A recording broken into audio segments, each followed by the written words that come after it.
प्यारे दोस्तों, अल्टीमेट ज्ञान में आपका हार्दिक स्वागत है।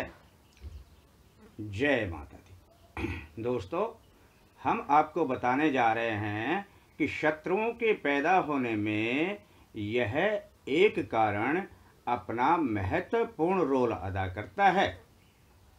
दोस्तों, यूं तो संपत्ति विवाद, बंटवारा, विचारों का ना मिलना और भी बहुत से कारण हैं, लेकिन वो केवल 10% होते हैं।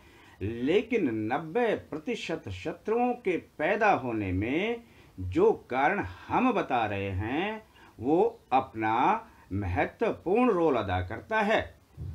तो दोस्तों, एक दृष्टांत के द्वारा हम बताते हैं आपको। बाली और सुग्रीव के बारे में आप जानते होंगे। दोनों भाइयों में प्रगाढ़ प्रेम था।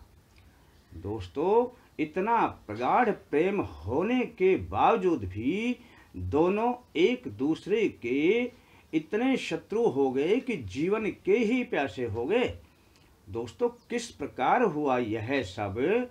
एक बार की बात है कि नगर के द्वार पर एक मायावी नाम के राक्षस ने बाली को ललकारा।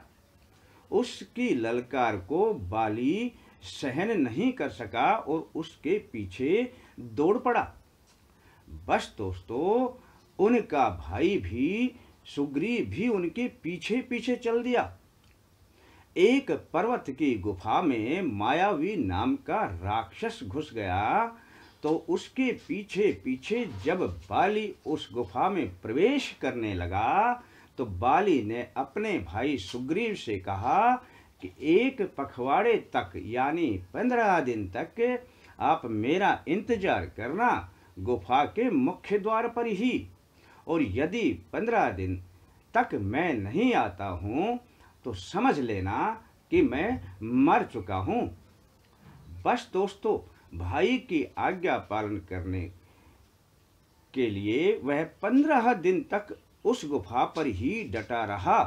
उस मुख्य द्वार पर 15 दिन तक भी जब उनका भाई बाली लौट कर नहीं आया, उसके बावजूद भी वो 15 दिन वहां पर और रुका। 1 महीने तक इंतजार करने के बाद जब गुफा के द्वार से लहू की धारा बाहर निकलती है तो दोस्तों, सुग्रीव समझ जाता है कि उसका भाई बाली मारा गया है और अब यह राक्षस बाहर निकलकर मेरा भी अंत कर देगा।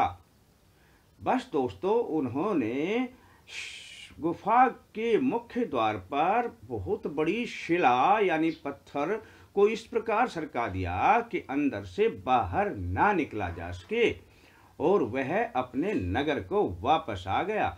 मंत्रियों ने यह समझकर कि अब बाली तो रहा नहीं, सुग्रीव को ही राजा बना दिया। तब दोस्तों, इस प्रकार बाली ने जैसे तैसे शिला को हटाया और बाहर निकला, और जब नगर में आकर के देखा कि उसका भाई सिंहासन पर बैठा हुआ है तो उसके मन में एक ही बात पैदा हुई कि मेरे को वहां पर यह जो शिला लगाई गई थी वो बंद करने के लिए कि मैं बाहर ना निकल सकूं और यहां आकर राज्य करूं, इस प्रकार की गलतफहमी उसके दिमाग में प्रवेश कर गई। बस दोस्तों, वहीं से उन्होंने अपने भाई सुग्रीव को, जिसमें प्रगाढ़ प्रेम था, उनको इतना मारा कि उनको नगर छोड़ करके छुप करके ऋषमुख पर्वत पर अपना डेरा लगाना पड़ा। दोस्तों, उनकी पत्नी को भी छीन लिया और उसके खून के प्यासे हो गए। तब से उनमें भीषण युद्ध की संभावना बराबर बनी रहती थी। कोई भी किसी को मौत के घाट उतार सकता था।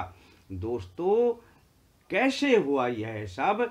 एक छोटी सी गलतफहमी कि मेरा भाई सुग्रीव मेरे को वहां पर गुफा को बंद करके मार देना चाहता था।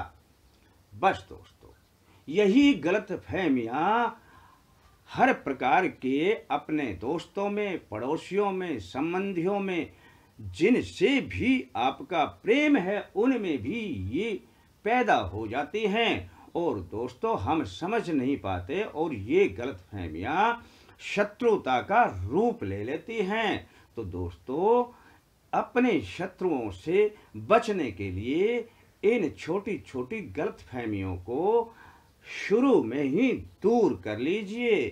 तब शुरू में आपको पता भी चल जाता है कि किसी बात पर मेरा परिचित मुझसे नाराज है। उसी वक्त अगर ये गलतफहमी दूर कर ली जाए तो आपके जीवन में 90% शत्रु बनने बंद हो जाएंगे दोस्तों।